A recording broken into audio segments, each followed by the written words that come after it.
Hi everyone, it's me, Aunt Sarah Bell, and I have another book to read with you today. Today we're going to read a book that I really enjoyed reading when I was a little kid. It's called Ira Sleeps Over. It's by Bernard Waber, and I believe I heard this on a TV show when I was a kid that used to read books aloud, which is partially why I enjoy doing that with you today. So I have my puppy dog here, which doesn't have a name, so someone wants to suggest one, please go ahead. It's the closest I have to a teddy bear stuffed animal. I have lots of different types of stuffed animals, but none of which are a teddy bear anymore. It's funny how those things happen. So it's the closest one, and since this book is about a kid named Ira who is having a problem with his teddy bear and is kind of having some anguish or some feelings of not knowing what to do around it, I thought it would be only appropriate to have that stuffed animal with me here today. So we're going to read the book Ira Sleeps Over. Are you ready? Are you in a comfy space to read with me? I hope so. And this book is by Bernard Waber. Ira Sleeps Over. I was invited to sleep at Reggie's house. Was I happy? I had never slept at a friend's house before. But I had a problem. It began when my sister said, "Are you taking your teddy bear along?" "Taking my teddy bear along?" I said. "To my friend's house? Are you kidding?" "That's the silliest thing I've ever heard. Of course I'm not taking my teddy bear." And then she said, "But you've never slept without your teddy bear before. How will you feel sleeping without your teddy bear for the very first time?" Sometimes those siblings, they can make such good points and you didn't even know. So they did. "I'll feel fine. I'll feel great. I will probably love sleeping without my teddy bear. Just don't worry about it," I said. "Who's worried?" she said. But now she had me thinking about it. Now she had me really thinking about it. I began to wonder, suppose I won't like sleeping without my teddy bear. Suppose I'll just hate sleeping without my teddy bear. Should I take him?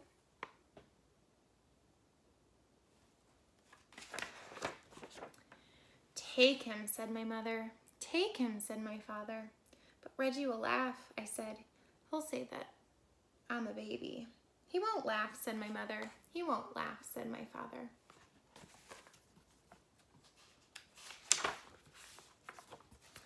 "He'll laugh," said my sister. I decided not to take my teddy bear. Look at this face right here. Look at their face. It's so like anguished.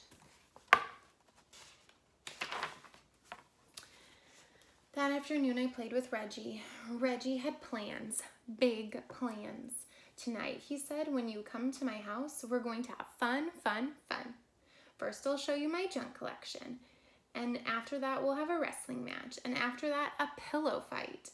And after that we'll do magic tricks. And after that we'll play checkers. And after that we'll play dominoes.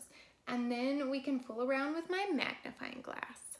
"Great," I said. "I can hardly wait." "By the way," I asked, "what do you think about teddy bears?" Oh, he's trying to get a good temperature check, trying to see, will this work out? But Reggie just went on talking and planning as if he had never heard of teddy bears. And after that, he said, "Do you know what we can do after that? I mean, when the lights are out and the house is really dark. Guess what we can do?" "What?" I asked. "We can tell ghost stories." "Ghost stories?" I said. "Ghost stories," said Reggie. "Scary, creepy, spooky ghost stories." I began to think about my teddy bear. "Does your house get very dark?" I asked. "Uh-huh," said Reggie. "Very, very dark?" "Uh-huh," said Reggie. "By the way," I said again, "what do you think about teddy bears?"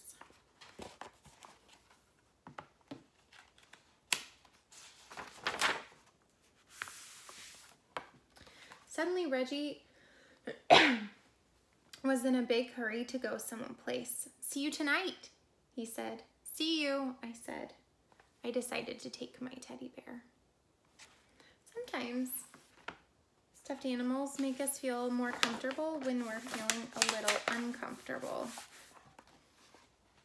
"Good," said my mother. "Good," said my father. But my sister said, "What if Reggie wants to know your teddy bear's name? Did you think about that? Did you think about how he will laugh and say Tata is a silly baby name, even for a teddy bear?" "He won't ask," I said. "He'll ask," she said. I decided not to take my teddy bear. Look at his face. Look at their face now. It's very, very frustrated.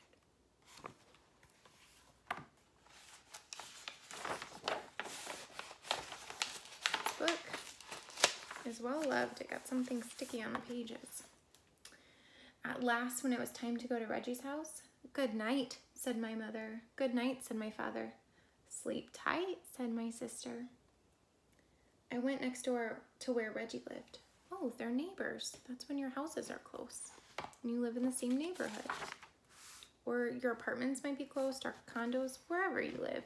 But if you live close enough together where you're like in the same space, you're neighbors. That night, Reggie showed me his junk collection. He showed me his flashlight, his collection of bottle caps, a chain made of chewing gum wrappers, some picture postcards, an egg timer, jumbo goggles, a false nose and mustache, and a bunch of old rubber stamps and labels from his father's office. Oh, man. I just remembered that when I was a kid, my parents had a bunch of stamps for work, and I got to use them all the time, and it was the best. We decided to play office with the rubber stamps, and it looked like that's pretty much what mine said, only it said different words, but it looked like a hodgepodge. After we had a wrestling match, and after that, we had a pillow fight. And after that, Reggie's father said, "Bedtime." "Already?"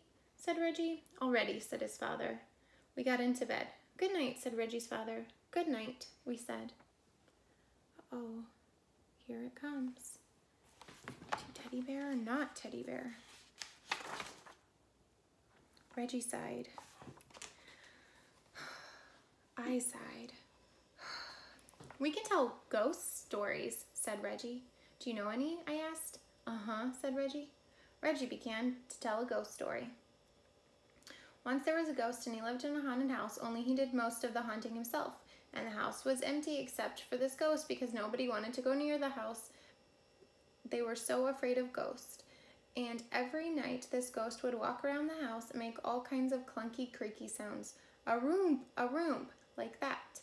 And he would go around looking for people to scare because that's what he liked to do, scare people. And he was very scary to look at. Oh, was he scary to look at? Pretty scary ghost story, right? Reggie stopped. "Are you scared?" he asked.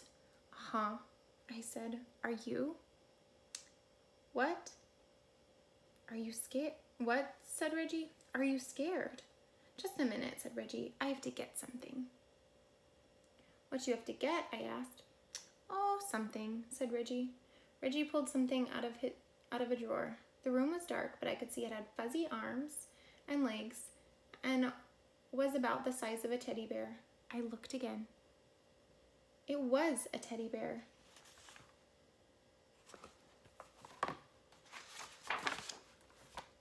Reggie got back into bed. "Now about this ghost," he said. "Is that your teddy bear?" I asked. "What?" said Reggie. "Is that your teddy bear? You mean this teddy bear?" "The one you're holding," I said. "Uh-huh," Reggie answered. "Do you sleep with him all the time?" "What?" said Reggie. "Do you sleep with him all the time?" "Uh-huh." "Does your teddy bear have a name?" "Does your teddy bear have a name?" I said louder. "Uh-huh," Reggie answered. "What is it?" "You won't laugh?" said Reggie. "No, I won't laugh," I said. "Promise?" "I promise." "It's Foo-Foo." "Did you say Foo-Foo?" Uh-huh, said Reggie. Just a minute. I have to get something. What do you have to get? Reggie asked. Oh, something, I answered.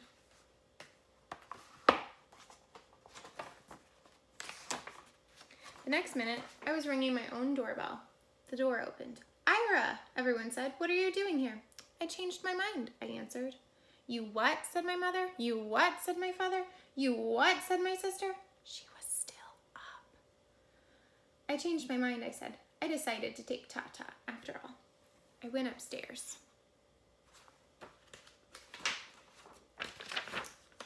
Soon I was down again with Tata. My sister said,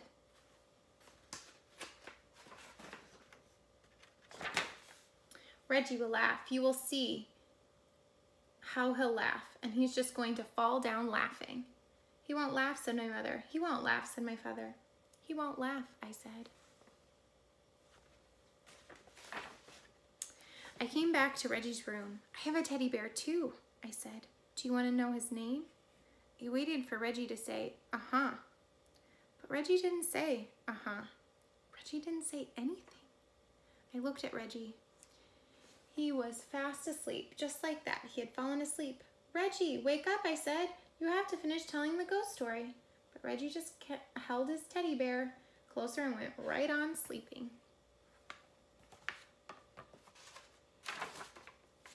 And after that, well, there wasn't anything to do after that. Good night, I whispered to Tata, and I fell asleep too.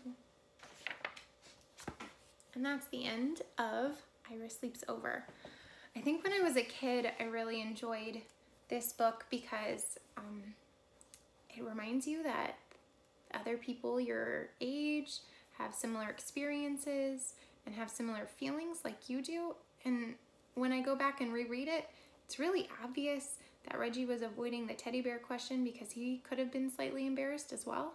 But instead, when he felt a little scared, he decided to be brave and be true to who he was as a person, and that allowed Ira to be who Ira is as a person as well, which that's, I think, why I really enjoy this story so much. So if you are true to who you are, then other people will see your bravery and act accordingly, and they will be brave themselves when the timing is right. So I hope you enjoyed Ira Sleeps Over. I know it brings a smile to my face every time I read it. Until next time, goodbye and keep reading.